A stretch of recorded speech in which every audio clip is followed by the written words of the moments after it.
Today we're diving into a really dramatic moment in African history, and we're going to hear it told by the man who was right at the center of it all. We're exploring Kwame Nkrumah's personal account of the 1966 coup that overthrew his government, just as he laid it out in his book, Dark Days in Ghana.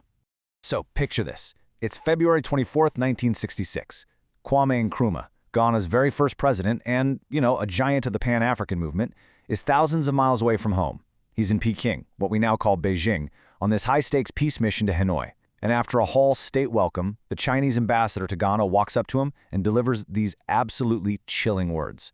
In a single moment, everything changed.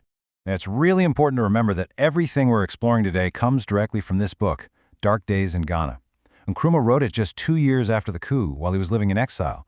So this isn't some dry historical text. It's raw, it's a first-hand account, it's a political manifesto, and it's a blistering takedown of his enemies, all from his unique point of view. So what was his immediate reaction? Well, Nkrumah says his first thought was to fly back to Accra right away. He felt that if he could just get there within 24 hours, he could rally the people and stop any bloodshed. But his plane was in Rangoon, so that was impossible. He writes in his book about being so disappointed in the top officials traveling with him. He says he saw nothing but fear and panic from them.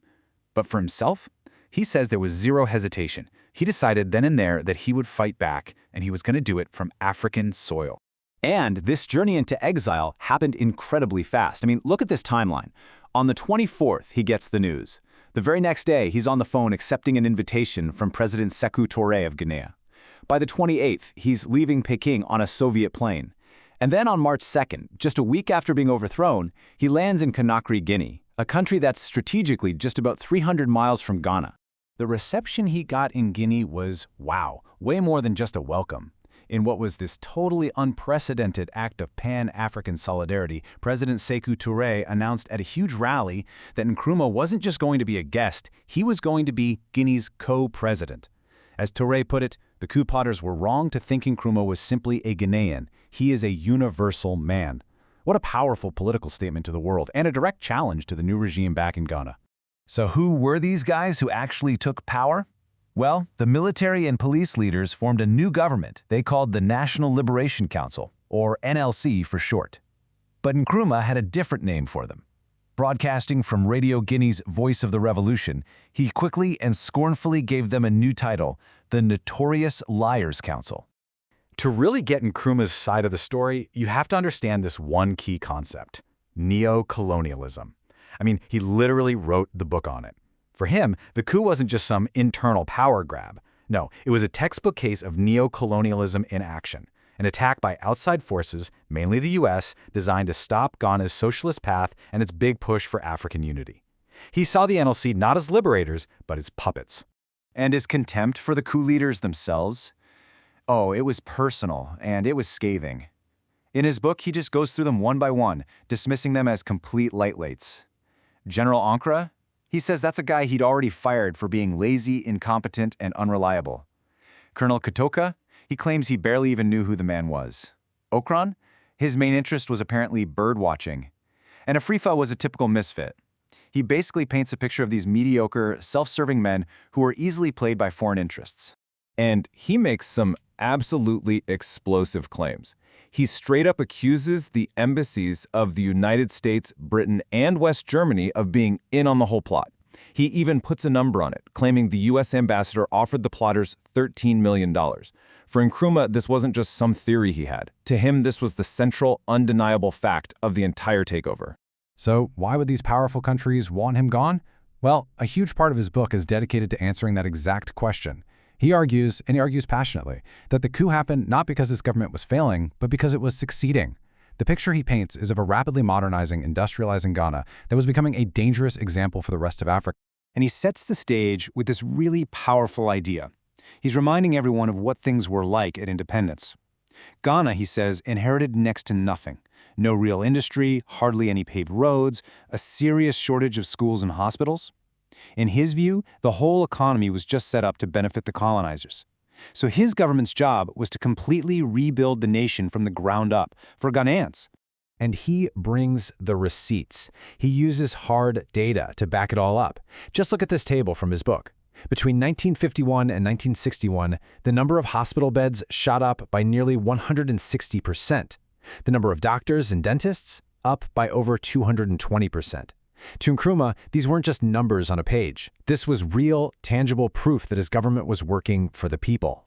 And it was the exact same story for education. You can see the huge expansion at every single level. Over 600,000 kids in primary school and the creation of 3 national universities. He proudly points out that because of these policies, Ghana achieved one of the highest literacy rates in all of Africa. This was all about building the brainpower for a truly independent future.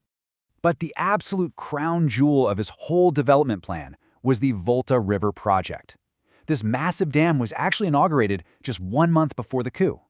For Nkrumah, this thing wasn't just about electricity. It was the engine that was going to power Ghana's entire industrial and agricultural revolution. And this is where you really see his bigger Pan-African vision click into place. He didn't see the Volta Dam as just a project for Ghana. At its inauguration, he publicly offered to share its power with neighboring countries like Togo, Dahomey, and the Ivory Coast. It was a practical, real step towards his ultimate dream of a united, powerful, and self-sufficient Africa. So that brings him to his next big point. In his mind, the coup wasn't just a blow against the nation of Ghana. He saw it as a calculated, devastating strike against the entire African revolution. He argues that one of the very first things the NLC did was just systematically tear down Ghana's role as a leader on the continent. I mean, they immediately closed the headquarters of the All-African Trade Union Federation, they deported famous African scholars, and they cut ties with other progressive nations. Ghana had been this vital safe haven for freedom fighters from all over the continent. The NLC, he writes, basically just slammed that door shut. And you know what? The reaction from across Africa seemed to back up his worst fears. This wasn't just Nkrumah's opinion. You had leaders like Julius Nyerere of Tanzania saying bluntly, "The enemies of Africa are now jubilant." Milton Obote of Uganda called Nkrumah a great leader in African unity.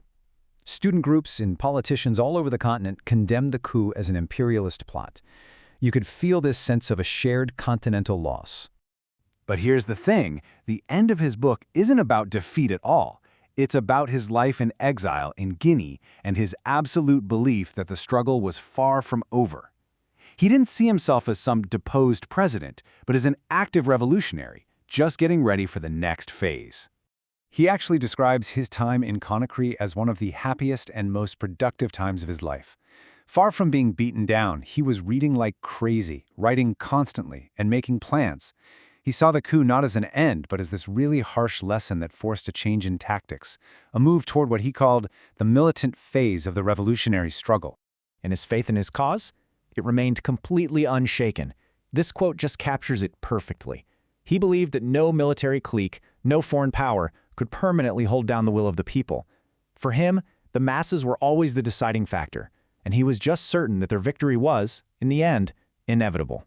He closes his book with this really simple but powerful metaphor, and it just embodies his defiant optimism.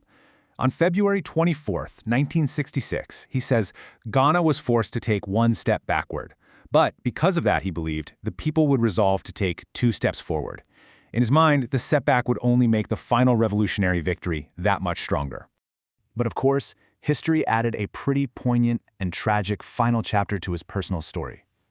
Despite his unwavering belief that he would make a triumphant return to a free Ghana, Kwame Nkrumah would never see his homeland again. He died in exile 6 years later in 1972.